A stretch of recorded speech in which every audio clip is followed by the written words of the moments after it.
오늘 함께 나눌 본문 말씀은 사사기 5장 23절에서 31절까지 말씀입니다. 사사기 5장 23절에서 31절까지 말씀입니다. 다 찾으신 줄 알고 제가 봉독하도록 하겠습니다. 여호와의 사자의 말씀에 메로스를 저주하라. 너희가 거듭 그 주민들을 저주할 것은 그들이 와서 여호와를 돕지 아니하며 여호와를 도와 용사를 치지 아니함이니라 하시도다. 겐사람 헤멜의 아내 야엘은 다른 여인들보다 복을 받을 것이니 장막에 있는 여인들보다 더욱 복을 받을 것이로다. 시스라가 물을 구하매 우유를 주되 곧 엉긴 우유를 귀한 그릇에 담아 주었고 손으로 장막 말뚝을 잡으며 오른손에 일꾼들의 방망이를 들고 시스라를 쳐서 그의 머리를 눌태 곧 그의 관자놀이를 꿰뚫었도다. 그가 그의 발 앞에 구부러지며 엎드러지고 쓰러졌고 그의 발 앞에 구부러져서 엎드러져서 그 구부러진 곳에 엎드려져 죽었도다. 시스라의 어머니가 창문을 통하여 바라보며 장사를 통하여 부르짖기를 그의 병거가 어찌하여 더디오는가 그의 병거들의 걸음이 어찌하여 늦어지는가 하며 그의 지혜로운 시녀들이 대답하였겠고 그도 스스로 대답하기를 그들이 어찌 노략물을 얻지 못하였으랴 그것을 나누지 못하였으랴 사람마다 한두 처녀를 얻으리로다. 시스라는 채색 옷을 노략하였으니 그것은 수놓은 채색 옷이로다. 곧 양쪽에 수놓은 채색 옷이리니 노략한 자의 목에 꾸미리로다 하였으리라. 여호와여 주의 원수들은 다 이와 같이 망하게 하시고 주를 사랑하는 자들은 해가 힘있게 두둠같게 하시옵소서 하니라. 그 땅이 40년 동안 평온하였더라. 아멘. 성도 여러분, 제가 질문 하나를 드리며 오늘 말씀을 시작하려고 합니다. 여러분은 의인이십니까? 아니면 악인이십니까? 이 질문에 우리는 당연히 의인입니다라고 다 대답하실 것입니다. 그런데 오늘 말씀을 보시면 아마 조금 이 대답에 자신이 없어지실 수도 있으실 것 같습니다. 끝까지 이 대답을 잘 지키실 수 있기를 바랍니다. 오늘 본문은 4장부터 이어지는 그 드보라와 바락, 그 이야기의 마지막 단락입니다. 역시 사사기의 주된 내용처럼 이스라엘 범죄의 그 악순환 그리고 하나님의 구원, 하나님의 은혜에 대한 내용이 반복되어지고 있습니다. 오늘 본문에 앞서 이제 하나님의 도우심에 대한 이스라엘의 승리를 찬양하였습니다. 이 승리를 찬양한 승리의 노래의 내용이 나옵니다. 이것은 확실합니다. 악인들은 멸함을 당하고 의인들은 믿음으로 승리한다는 내용입니다. 오늘 본문에서도 의인과 악인은 그 차이는 분명히 명확히 보입니다. 그런데 우리가 아는 그 악인과 조금 다르게 어찌보면 애매한 악인이 나옵니다. 중도적인 입장이라고 해야 되나요? 그 중간을 유지하는 사람들이 등장합니다. 그러나 성경은 분명히 말합니다. 의인과 악인만 있을 뿐 중간은 없습니다. 오늘 말씀의 제목은 중간은 없습니다. 입니다. 23절을 보겠습니다. 여호와의 사자의 말씀에 메로스를 저주하라. 너희가 거듭 그 주민들을 저주할 것은 그들이 와서 여호와를 돕지 아니하며 여호와를 도와 용사를 치지 아니함이니라 하시도다. 자 보세요. 그 주민들을 메로스를 왜 저주한다고 말하고 있나요? 이스라엘을 도와 가나안 족속들을 치지 않았으므로 거듭 저주한다고 말하고 있습니다. 이스라엘을 돕지 않았다는 그 이유만으로 이들에게 저주가 부어집니다. 어쩌면 너무 가혹한 것처럼 여겨지기도 합니다. 메로스 주민들은 우리가 직접 이스라엘을 대적하지도 않았고 단지 이스라엘을 돕지 않은 그 중도적인 입장에 있었을 뿐인데 이들은 저주를 당합니다. 근데 왜 하나님께서는 이토록 메로스 그 주민들을 거듭 저주한다고 말하고 있을까요? 여러분, 하나님 나라에서는 그 하나님 전쟁에서는 하나님 편에 서든지 아니면 하나님의 대적하는 편에 서야 됩니다. 둘 중 하나밖에 없습니다. 하나님 편에서 봤을 때는 하나님의 백성을 돕지 않았다는 것은 곧 하나님을 대적하는 것이나 다름없는 것입니다. 실제 해상도 마찬가지입니다. 우리의 전쟁에서 세상에서 우리 자신의 입장을 정확히 표명하지 않으면 안 됩니다. 우리는 하나를 선택해야 합니다. 하나님의 백성을 돕지 않았다는 것은 즉 하나님을 대적한다는 것을 의미합니다. 거듭되는 저주가 이들에게 선포됩니다. 메로스의 입장이 억울하다고 생각하시나요? 진짜 아무것도 안 했는데요. 제가 하나님을 대적하는 게 아닌데요 라고 이렇게 말할 수 있겠습니까? 근데 이러한 중도적인 입장을 보면은 우리의 주변을 돌아봐도 우리는 볼 수 있습니다. 교회 밖을 나가기만 해도 세상에서 흔히 볼 수 있는 모습입니다. 어떠한 사람도 이렇게 말해요. 나는 하나님을 인정합니다. 하지만 기독교인은 아니라고 말하는 사람들이 있습니다. 혹은 나는 기독교는 물론 어느 종교도 나는 믿지 않는 무교입니다라고 말하는 사람도 있습니다. 이런 중간적인 입장, 이런 입장도 이스라엘을 돕지 않은 메로스 주민과 다를 게 없는 모습입니다. 이뿐일까요? 그렇다면 교회 안에는 이러한 사람들이 없을까요? 교회 안에서도 볼 수 있습니다. 내가 신앙을 가지고 있고 믿음을 가지고 있지만 하나님 일에 동참하지 않는 사람들이 있습니다. 예배를 잘 지키는 것 같으면서 교회의 행사나 큰 일이 오면, 중요한 일이 오면 슬그머니 뒤로 빠지거나 슬그머니 난 아닌 척, 내 일이 아닌 듯 조용히 뒤로 빠지시는 분들이 계십니다. 이런 것들 모두 책망의 대상이 될 수 있습니다. 마태복음 7장 21절에서는 뭐라고 말하고 있습니까? 나더러 주여 주여 하는 자마다 다 천국에 들어갈 것이 아니요 다만 하늘에 계신 내 아버지의 뜻대로 행하는 자라야 들어가니라 라고 말합니다. 분명하게 말하고 있습니다. 이것은 우리의 믿음이 있고 없고 나의 신앙의 문제가 아닙니다. 천국에 들어가고 못 들어가고 하는 문제입니다. 영생을 다투는 아주 중요한 문제입니다. 사랑하는 성도 여러분, 신앙에 중간지대는 없습니다. 중간은 없습니다. 하나님 편이나 혹은 그 대적의 편, 그 둘 중 하나에 속할 수밖에 없다는 사실을 기억하시기 바랍니다. 혹시라도 나는 하나님을 반대하지 않으니 예배를 잘 지키고 있으니 딱히 하나님을 거역하는 일이 없으니라고 하나님께 속겠다고 그런 생각은 버리시기 바랍니다. 누가복음 11장 23절에서는 나와 함께 하지 아니하는 자는 나를 반대하는 자요 나와 함께 모으지 아니하는 자는 해치는 자니라라고 말하고 있습니다. 하나님께서는 적극적으로 하나님 편에 서지 않는 모든 자를 대적으로 간주하십니다. 심판하시고 오늘 본문에서처럼 거듭 저주한다고 말하고 있습니다. 그러게 여러분, 하나님 편에 확실하게 서시기 바랍니다. 적극적으로 우리는 하나님 편에 서 있어야 합니다. 하나님 편에 서야 세상을 이길 수 있습니다. 하나님 편에 서야 우리가 그토록 소망하는 그 천국의 기쁨을 누릴 수 있는 것입니다. 우리 모두 이 기쁨을 누릴 수 있기를 바랍니다. 오늘 본문은 악인의 철저한 멸망을 보여줍니다.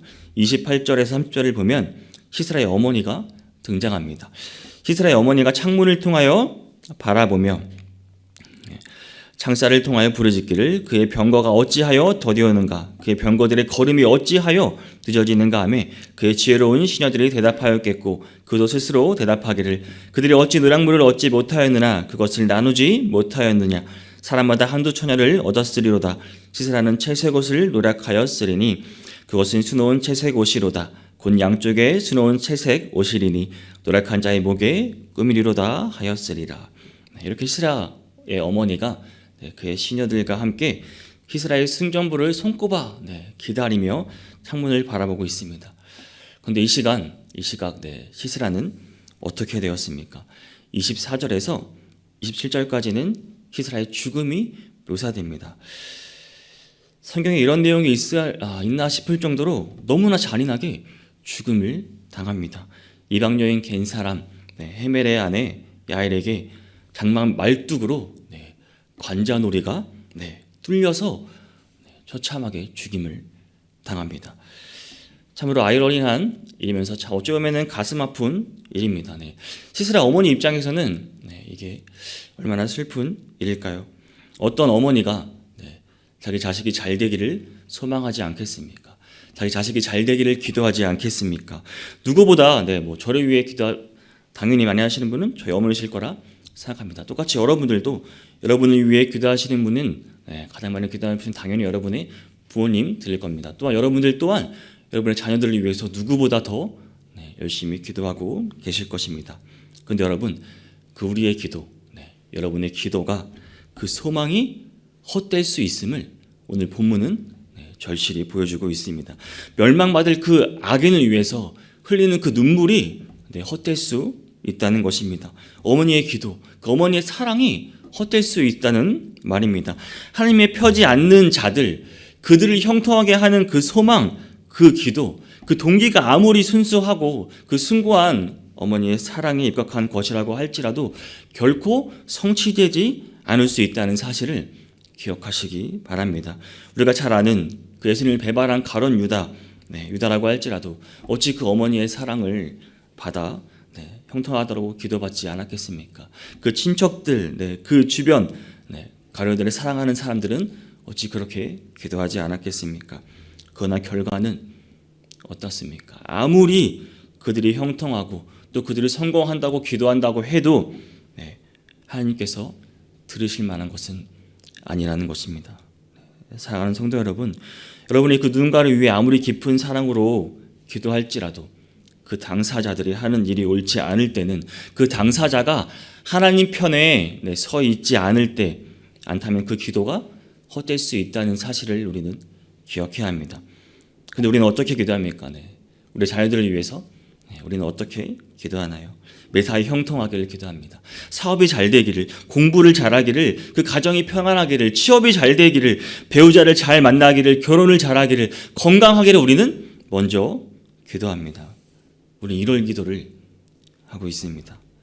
여러분, 무엇보다도 여러분이 기도하시는 그분들, 여러분 자녀분들, 기도하시는 분들이 하나님의 편에 서 있기를 먼저 기도하시기 바랍니다. 하나님의 편에 서 있지 않으면 먼저 하나님께 돌이켜 새 사람이 되기를 먼저 기도하시기 바랍니다. 이것이 먼저입니다. 이게 돼야 그 후에 기도 응답이 이루어지는 것입니다. 자녀들의 영적인 문제를 위해 먼저 기도하시기 바랍니다. 이것이 진정으로 여러분의 자녀들, 손주분들 혹은 여러분이 기도하고 있는 그 분들을 위하는 길입니다. 기도의 순서를 바꾸시기 바랍니다. 매사에 형통한 것이 먼저가 아니라 하나님 편에 서는 것이 먼저임을 기억하시기 바랍니다.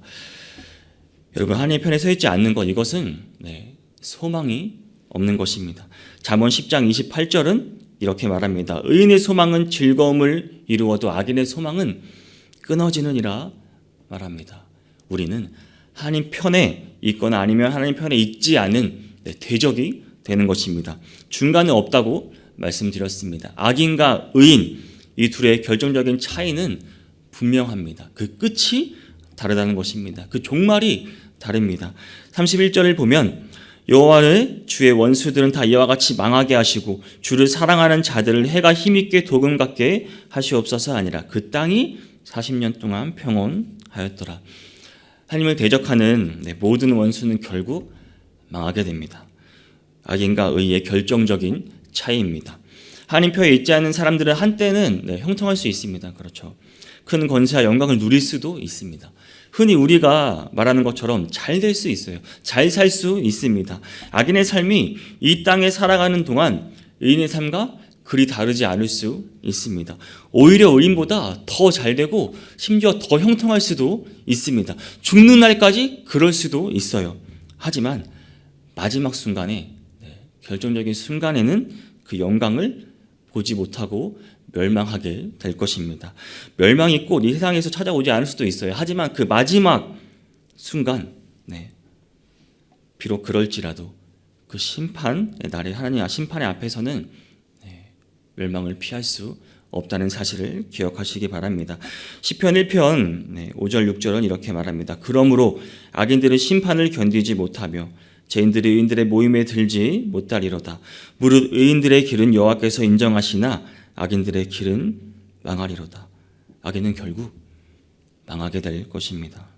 사랑하는 성도 여러분, 그 세상에서의 형통 너무 부러워하지 마시기 바랍니다. 오히려 긍휼히 보시기 바랍니다.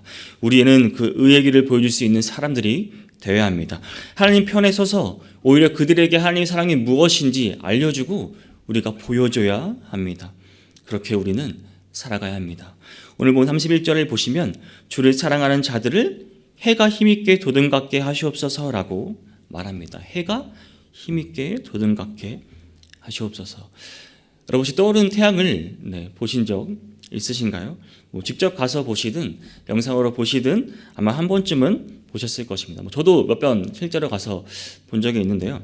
그 해가 떠오르기 전에 하늘을 보면 그 구름과 그 주변이 온통 붉게 물듭니다. 그리고 다들 태양이 떠오르기를 엄숙히 기다립니다. 마침내 그 수평선, 그 지평선을 뚫고 나오는 그 태양을 보는 순간 그 광경을 보면 힘차게 소리를 지르는 사람도 있고 숨죽이다 손뼉을 치고 기뻐하며 그 광경을 우리는 바라봅니다. 과히 그 광경이 정말 기가 막힙니다. 하나님 편에 있는 사람들에게 이러한 힘이 있다는 것입니다. 강인하고 그 힘 있는 떠오르는 태양 같다는 것입니다. 온 세상을 그 비추는 태양, 그 빛과 같다고 말하고 있습니다. 우리의 영적인 상태도 이 태양같이 세상을 밝히는 빛이 되어야 합니다.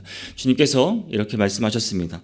마태복음 5장 14절에서 너희는 세상의 빛이다라고 말씀하셨습니다. 그리고 16절을 보니 이같이 너희의 빛이 사람 앞에서 비치게 하여 그들로 너희 착한 행실을 보고 하늘에 계신 너희 아버지께 영광을 돌리게 하라라고 말하고 있습니다. 하나님 표에 있지 아니하는 것, 이것은 빛을 잃은 태양과도 같습니다. 세상이 존재하지 않게 돼요. 온갖 세상이 암흑으로 덮이게 되는 것입니다. 사랑하는 성도 여러분, 세상에는 악인과 의인 둘밖에 없습니다. 중간은 없습니다. 그 끝도 다릅니다. 의인 세상에서 고통과 시련을 겪는다 할지라도 결국은 승리하게 되어 있습니다. 영광의 자리로 갈 수 있습니다. 그러나 악인은 비록 세상에서 형통하다 할지라도 그 길 결국 마지막에는 멸망의 길로 가는 것입니다. 이 세상에서 고통이 있을지라도 시련이 있을지라도 우리가 소망을 잃지 않을 수 있는 이유가 여기 있습니다. 마지막 그 순간에 우리는 영광을 바라볼 수 있습니다. 우리가 하나님을 더 의지해야 하는 이유입니다. 하나님 편에 적극적으로 서야 하는 이유입니다. 여러분이 기도하시고 계신 분은 어느 편에 적혀 계신가요? 그들이 고통 가운데 있더라도 회개하고 하나님께 의지하도록 기도하시기 바랍니다. 고통 중에서 그 승리와 영광을 얻게 하나님 편에 먼저 서게 해달라고 먼저 기도하시기 바랍니다. 이 세상에 있을 때 우리가 먼저 기도하고 그들에게 다가가야 하는 것입니다. 그리고 혹시 이 말씀을 듣고 있는 청년 여러분, 학생 여러분이 계시다면 잘 판단하시기 바랍니다. 나는 어느 쪽에 있는지, 나는 하나님 편에 서 있는지 아니면 하나님을 대적하고 있는지 잘 선택하시기 바랍니다.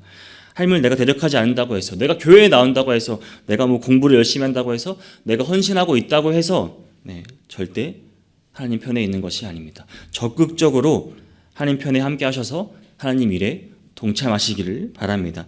예전에 가만히 있으면 옛말에 중간이라도 하지 이런 말이 있죠. 그렇죠? 그래서 일부러 말을 안 하고 눈치 보고 괜히 나섰다가 내가 잘못되는 것 같고 가만히 있는 분들이 계실 수 있습니다. 하나님의 일은 그런 게 없습니다. 마태복음 5장 16절에서 우리가 함께 보았습니다. 이같이 너희 빛이 사람 앞에서 비치게 하여 그들로 너희 착한 행실을 보고 하늘에 계신 너희 아버지께 영광을 돌리게 하라라고 말하고 있습니다. 하나님 편에 서서 우리가 세상의 빛이 되어 세상의 사람들에게 우리의 행실을 보여야 됩니다. 그럴 때 이것을 보고 계신 하나님께 영광이 되는 것입니다. 적극적으로 하나님 편에 서서 하나님의 일을 하시기 바랍니다. 이럴 때 오늘 보면 마지막처럼 평온하여질 수 있는 것입니다. 우리 모두 하나님의 편에 적극적으로 서서 우리가 의인으로서 하나님으로부터 오는 그 진정한 평안과 형통을 누릴 수 있는 하루가 될 수 있기를 주님의 이름으로 축복합니다.